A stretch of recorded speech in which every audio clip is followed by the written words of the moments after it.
Yo, salut à tous, c'est Chris. Nous voici aujourd'hui à bord de notre belle Agora Euro 3 pour répondre à une question hyper importante. Combien coûte un bus d'occasion en 2022? Allez, c'est parti, générique. Ah ouais, merde, j'ai pas de générique moi, putain. Sachez déjà les gars qu'un bus neuf, ça coûte une fortune.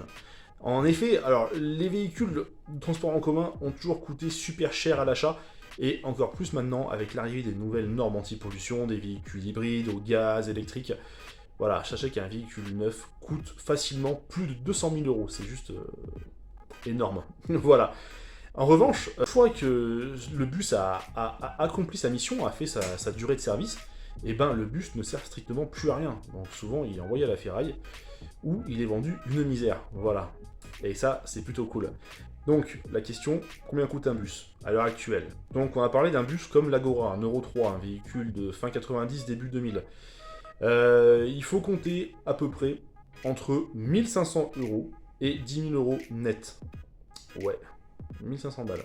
Bon, attention, à ce prix-là, ton véhicule là, il va avoir quelques petits soucis, hein, mais bon, voilà quoi. Ce qui est PR100, GX310, GX107, pardon, R312, ça commence doucement à remonter. Et les véhicules d'après commencent à baisser. Donc GX327 par exemple, Irisbus Citelis, on peut en trouver des pas chers aussi. Donc la question qui va se poser, c'est pourquoi une différence de prix aussi importante? Pourquoi on passe de 1500 à 10 000 euros?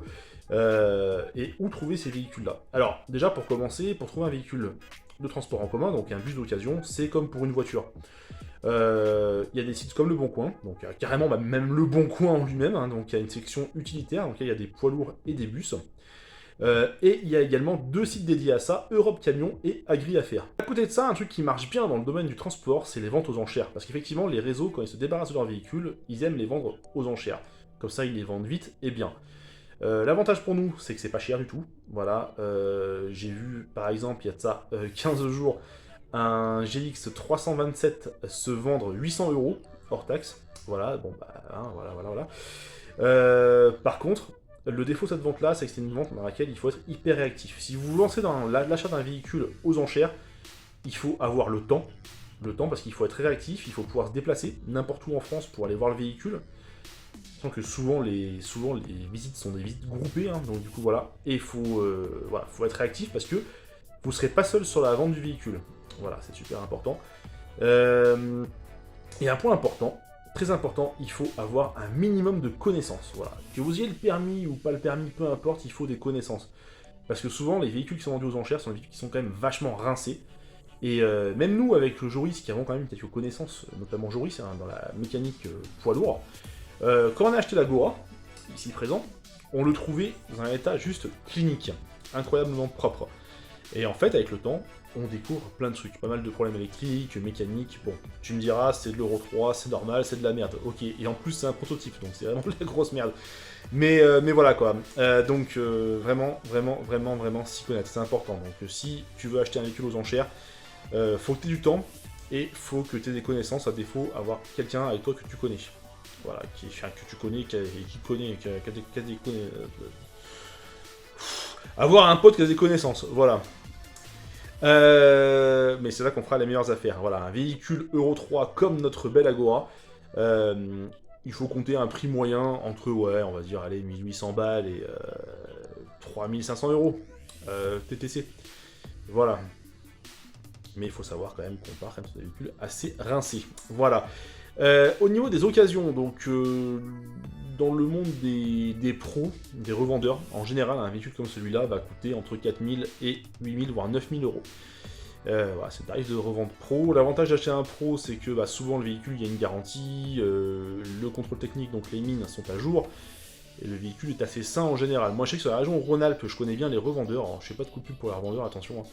Mais voilà, les mecs, ils vendent quand même des véhicules assez propres. C'est pas des margoulins, quoi. Je veux dire, voilà, on part en confiance, quoi. Voilà. Alors que quand on va acheter un véhicule aux enchères, voilà, on va se déplacer dans le nord de la France ou dans le sud de la France, peu importe. Et ben je peux vous garantir que quand vous êtes au volant du bus, après l'avoir acheté, il y a toujours de l'angoisse, hein, la boule au ventre de tomber en panne. Hein. Du coup, voilà.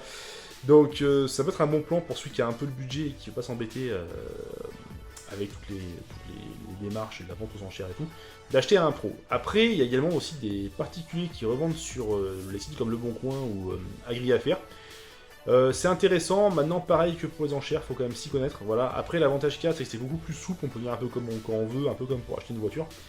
Et surtout on peut négocier le prix, voilà, on peut vraiment s'arranger, c'est assez intéressant, voilà. Ce que je dis là, c'est pareil pour une voiture, hein, c'est la même chose, hein, du coup, voilà. Donc voilà un petit peu au niveau de comment acheter un bus, sachant que, évidemment, pour répondre à une question qu'on me pose souvent, un particulier peut acheter un bus, ça c'est évident, et un particulier sans permis bus peut acheter aussi un bus, il n'y a aucun souci. En France, on peut très bien acheter un bus et le faire convoyer, voilà. Ça, il y a des boîtes qui font ça, on peut demander à un ami qui a le permis de convoyer le véhicule. C'est super facile, on va dire. Donc voilà, donc comme vous pouvez le voir, à l'heure actuelle, posséder un bus en France, ça ne coûte pas cher. Enfin, acheter un bus, pardon, parce que je me trompe dans ce que je dis. En France, ça ne coûte vraiment pas cher. Voilà, maintenant, ce qui coûte cher, c'est l'entretenir. Parce que n'oubliez jamais que avoir un bus, c'est avoir un poids mort. En fait, c'est avoir un boulet qui pèse 12 tonnes, voilà. 12 tonnes de ferraille, c'est comme ça qu'il faut voir un bus, très clairement. Hein.